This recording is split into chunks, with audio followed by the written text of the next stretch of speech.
There's also breaking news this morning as we're getting reports that multiple officers have been shot in Baton Rouge, Louisiana. That's the city where Alton Sterling, a young black man, was killed outside a convenience store 10 days ago by a police officer. And we're back here in Cleveland now with Peggy Noonan, who is a CBS News contributor and columnist for the Wall Street Journal. The man next to her needs no introduction, but we note that this is his 25th convention. And we're happy to have you here, Bob, especially in this moment of breaking news, and Ed O'Keefe, who covers politics for the Washington Post. Bob, I want to start with you. We've just had this report of officers shot in Baton Rouge. React to that, but also this political campaign continues to have interruptions by violence or terrorism. We're here, it's happened again. What's your thoughts? Well, I mean, this is a nation on edge, John. This is a city on edge here in Ohio. This is a political party that's on edge. Last night, several of us were having dinner down by the lake. A group of Cleveland police officers came by on bicycles. There must have been 50 of them. As they passed by the restaurant, everyone stood up as one and gave them a round of applause. That tells you what's on people's minds these days and where this country is these days. I think that all of us who are here to cover this are hoping that this story is going to be inside this convention hall and not outside. But right now, it's just one more unanswered questions in a convention that seems to me to be about unanswered questions. Peggy, you at one point had the job of taking big national moments that interrupted and giving voice to a president who had to talk about them. Candidates here have to come up with something to say to address this, but we're in a political campaign where the instinct is often to heighten people's anxieties, to make them afraid of the other candidate. Perhaps the race we've got is one in which that's more the case than ever. What do these candidates do? Where does the conversation need to go if you're in politics right now? Well, there will be no ignoring the story you just spoke of as the story emerges and the facts become clear. It's difficult. My first thought was that stories like this, like Dallas, like Nice, all of these stories of violence and sadness, which have been punctuating the news at almost a heightened pace, they somehow show the distance between enacted democracy in formal settings like this and a real world that is turbulent, full of turmoil, and wrinkling itself out in some new way. But I think this story that has happened may become something that will have to be dealt with, and in a very serious way, especially after Dallas, where we all experienced such trauma. Ed, after Dallas, the shooting there, Donald Trump said he was the law and order candidate. He mentioned that again yesterday in his remarks, announcing Mike Pence as his running mate. What's your sense of the way the two candidates will speak to this moment? I'm thinking for the moment about Robert Kennedy when he announces in Indianapolis that Martin Luther King has been shot. I mean, that was a historic turning point. But he was there, the cameras were on him, and he spoke to an anguish in the country. What's your sense of how the two candidates will respond? I think no matter what they say, John, it may be quickly forgotten. I mean, it was just this week that you saw President Obama and President Bush stand on a stage together in Dallas to commemorate that violence in Dallas. Do any of us really remember what was said? Do viewers even have a vivid recollection of that moment? Not necessarily, because the news and these moments move so quickly now. They bleed into each other.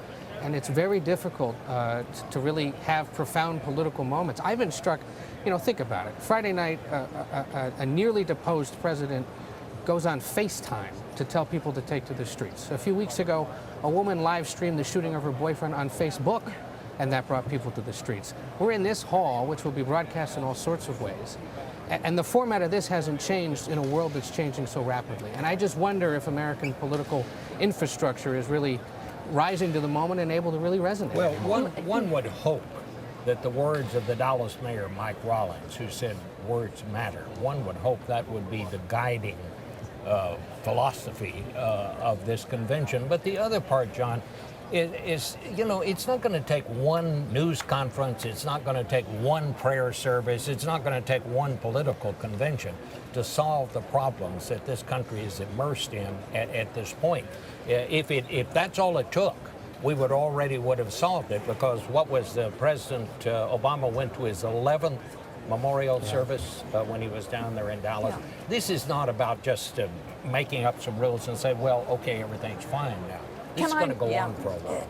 Can I note also, I am not certain the American people at this point are looking to the people speaking formally, the candidates, the party candidates right now for leadership in so much the way that they look at regular Americans forced into prominence, like David Brown, the police chief in Dallas, who came forward with common sense, heart, guts, and eloquence.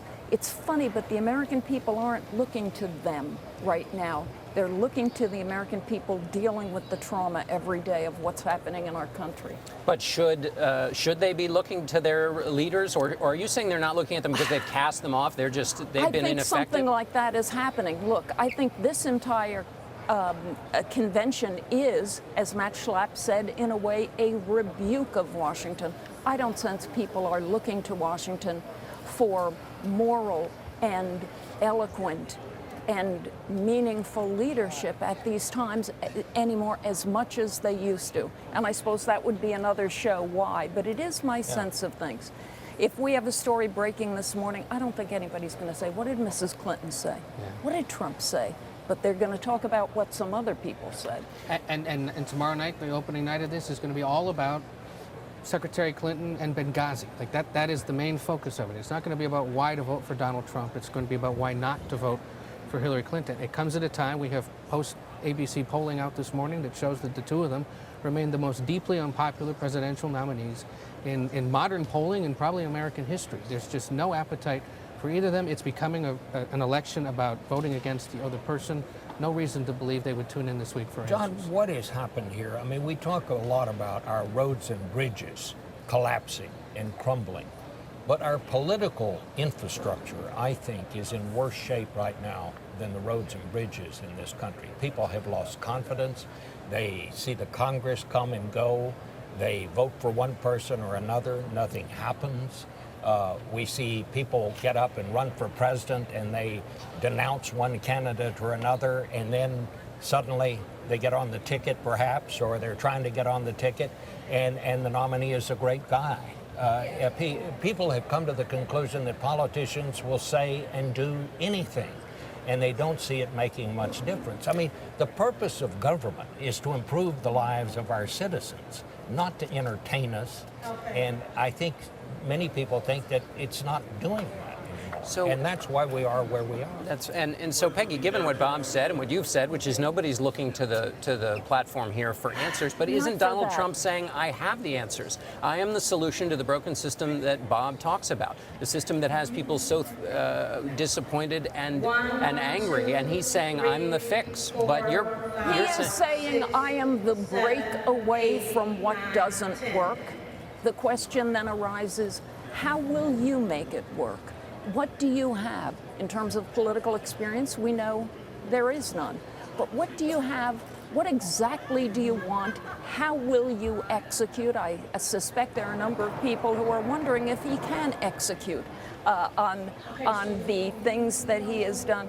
Look, what I am struck by here in Cleveland is we're at the beginning of a convention. It hasn't quite begun yet, but it almost has. There is a sense of unsureness and anxiety. There are people trying very hard to say we are united and excited. There are people who almost have told me, frankly, we're in a barrel going over Niagara Falls. You know, at this point, just enjoy the ride. Here's who I'm waiting to meet. The fabulous Trump delegate who's never been to a convention before, who is on fire for his guy and who can make the case to me. I can't wait to meet that person. All right, well, we've run out of time, so we'll have to leave it there. Thanks to all of you, and we'll be right back.